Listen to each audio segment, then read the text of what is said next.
know though, for tickets for window tint, it'll be per window. Oh shit! So and it's $115 a ticket. Holy shit! Okay. So like I said, I'm not trying to jam you up with How tickets. close was I? Not even close. Yeah, you're at 14%. Call it 15%, and the legal limit's 28%.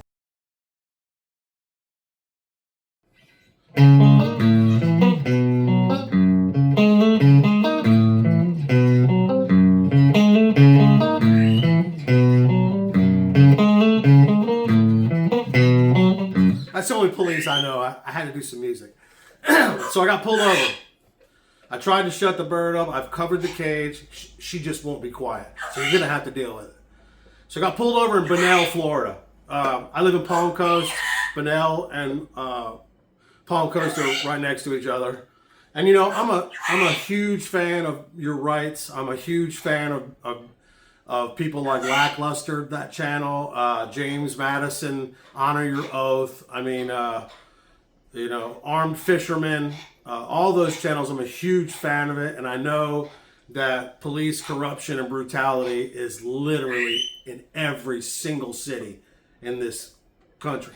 That being said, I guess there's still some good cops out there, and I guess the one that works for Bunnell, named Carlton Chin, Chinn, is a good cop. I mean, I was coming back from the Harley shop. I've been working on my Harley Davidson for a week.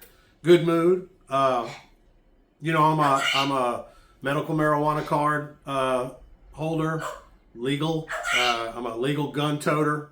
You know, concealed weapon permit, everything. And right as I pulled out of the Harley shop, I wasn't speeding or anything, but this cop gets right behind me, and I'm like, oh, great, now what? Totally legal, insurance, everything, not speeding.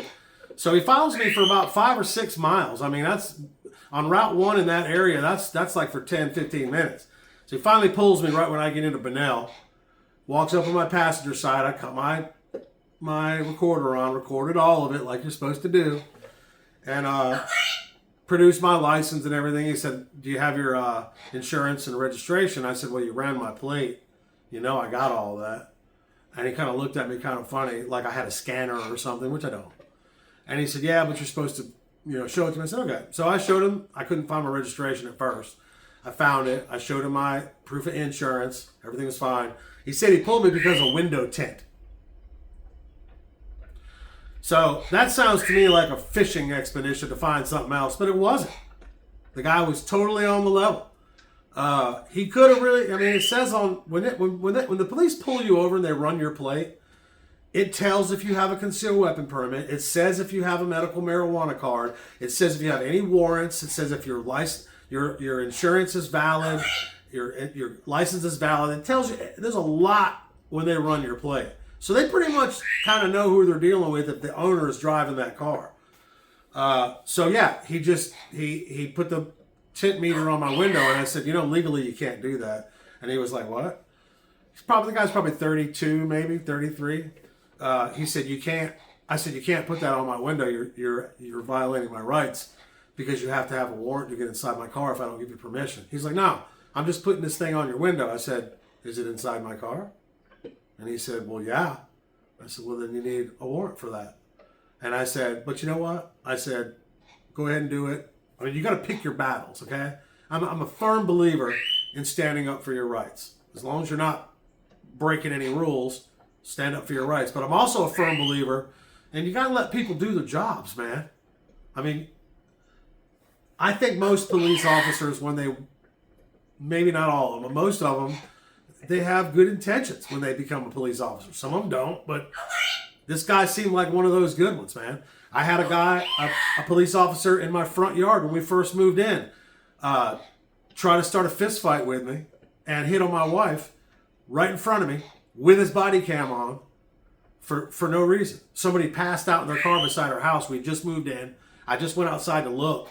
He told me to go in my house. I was on my property. So I did what he said. I left, didn't say anything. So I got my front yard and I'm just watching.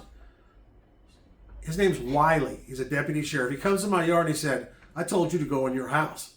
I said, yeah, well, I just moved in. I think I can watch from my yard as long as I'm not in anybody's way. I was 100 feet away from anything they were doing.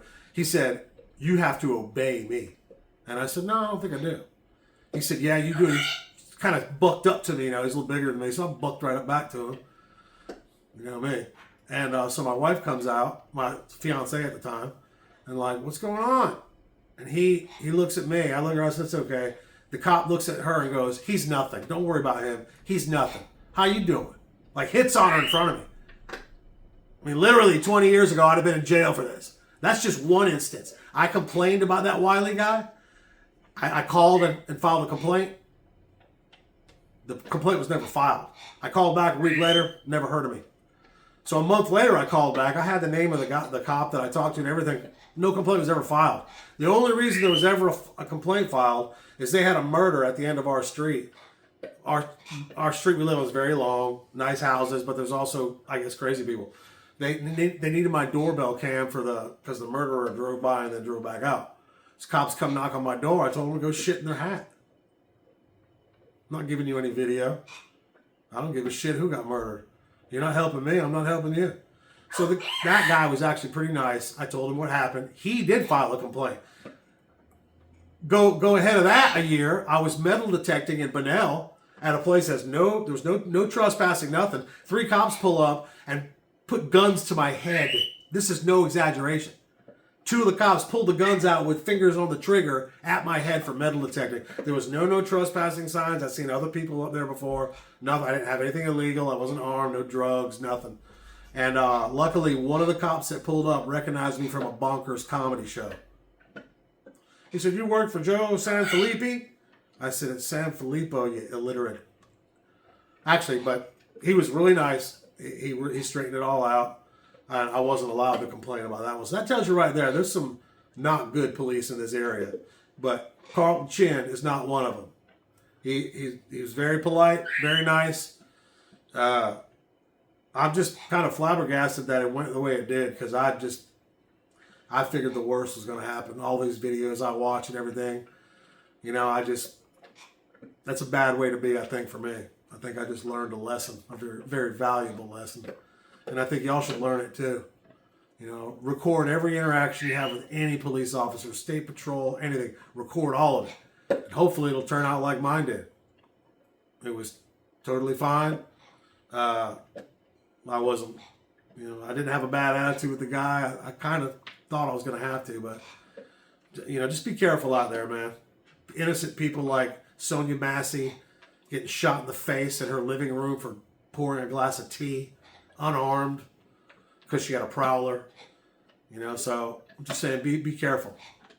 You know, don't take risks.